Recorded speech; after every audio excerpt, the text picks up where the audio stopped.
Hillary Clinton explained how she can't wait to compromise with Republicans on Fox News last night.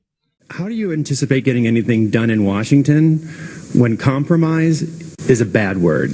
When I was First Lady, Senator, Secretary of State, I worked closely with Republicans, some of the most partisan Republicans. I'm not saying this is easy, but as my good friend Debbie Dingell knows, you have to work at it every single day. You have to get up, you have to try to find the relationships, you have to build on it, you have to find common ground. And that is what I will do. Now, the other thing I will say, which is a little bit kind of funny, is when I'm not running for something, the Republicans say really nice things about me. And I have like a whole archive of those comments. Because I did work with them, and I will work with them. I'll go anywhere to meet with anyone, anytime, to find common ground. I will also stand my ground, because I will disagree with some of the things that they want to do.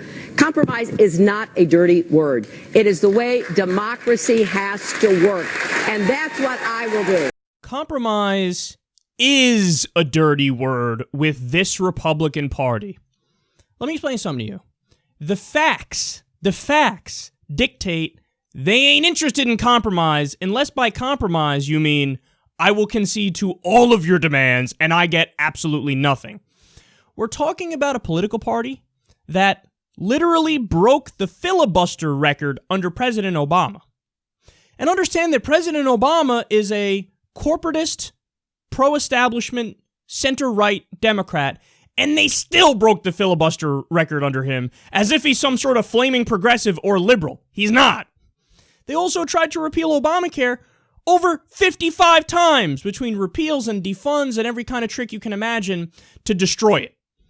They're saying right now, we are pledging to block Obama's Supreme Court nominee, no matter who the fuck it is. Even when Obama's like, how about if I nominate a Republican? They're like, no, fuck you. Not interested.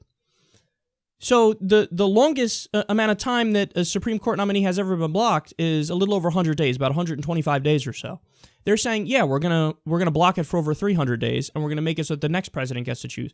They're just saying, we don't care about our constitutional duty, which is hilarious because this is the party that always wraps themselves in the Constitution. Like, oh, Constitution, we believe in the Constitution, not debatable. Then when they're like, oh, the Constitution demands that we have hearings and Obama gets to pick the Supreme Court nominee, no, not gonna do it.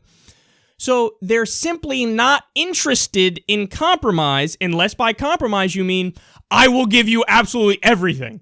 And even then sometimes they're like, no, don't care. Like Obamacare, which was originally Richard Nixon's idea. Mitt Romney implemented it in Massachusetts. Newt Gingrich and Chuck Grassley supported it. It was a Heritage Foundation plan, and that's a right-wing think tank.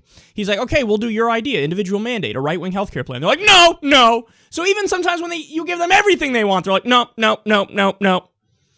So that's why compromise is a dirty word. And then understand that people fire back and they're like, well, then how will you get anything done? This is what, you're going to have to do something with them, right? I mean, or else nothing's going to get done, and then it's just a total failure of a presidency. And the answer to that is no, you need to learn how to play politics. And this is what the Democrats don't do. Playing politics is about saying to them, if you don't do what I want you to do, your political career is over. And I will go out there and I will shame you and I will embarrass you to the point where even if you're a Republican from a deep red state, your ass will get kicked out of office the next time around because you made decisions that are so against the will of the American people, and I will highlight that to the point where they're not going to vote for you. So for example, you have all these Republicans blocking a minimum wage increase.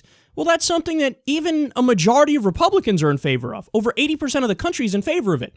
If the Democrats knew how to play politics, you would highlight the shit out of that. You'd say, hey, Republicans, by the way, your congressmen don't even represent you. They don't give a fuck about what you want. Over 90% of the American people want a universal background check for gun purchases. When we had a watered-down background check bill, that was still rejected. So they're not even representing you.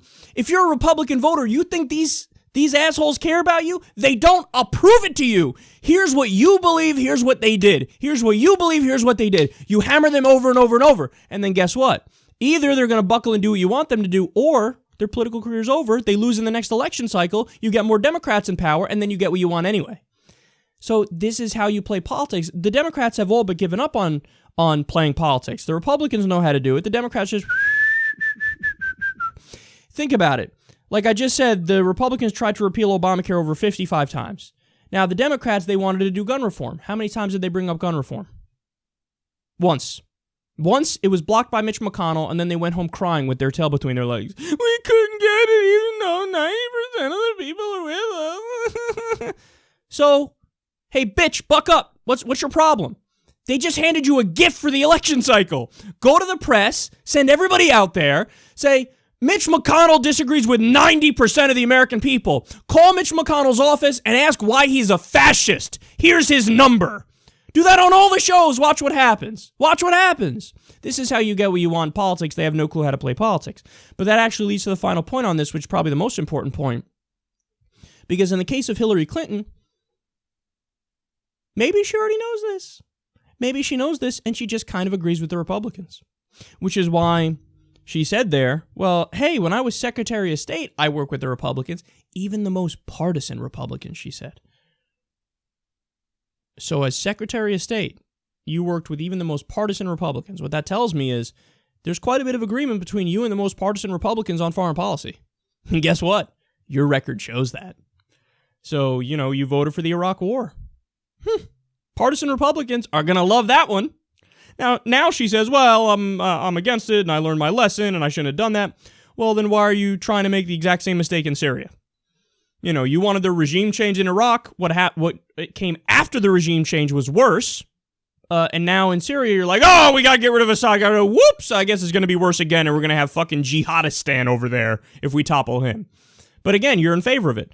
So, you're in favor of intervention in Iraq, in Libya. Now in Syria, you've been super hawkish with Iran from day one. Now you pretend like you weren't, even though you said to Obama, I'm not in favor of even talking to them. Without preconditions, how dare you? That's crazy. So she didn't even want to talk to them, and now that Obama got the peace deal, she's like, well, I was totally for it, and I helped negotiate that. Oh, please, spare me. So when it comes to foreign policy, and when it comes to Wall Street, Hillary kind of agrees with the Republicans, which is why she's able to go out there and sing Kumbaya and say it's all puppies and rainbows and apple pie, and we'll hold hands, and we'll sing and we'll cry together and we'll get it done. More deregulation for the CEOs on Wall Street. It'll be fantastic. They've given me so much in campaign contributions. Have they given you a lot? They have, haven't they? So there you go, man. And look, it's your guys' choice. You're educated. You know the facts. You know who Hillary Clinton is. You know who Bernie Sanders is. You have one guy who's saying, yeah, compromise. That's hilarious. And the other one who's saying, I can't wait to compromise and give you everything you want and kind of what I want too. More war, more deregulation. So there's your choice. You guys pick.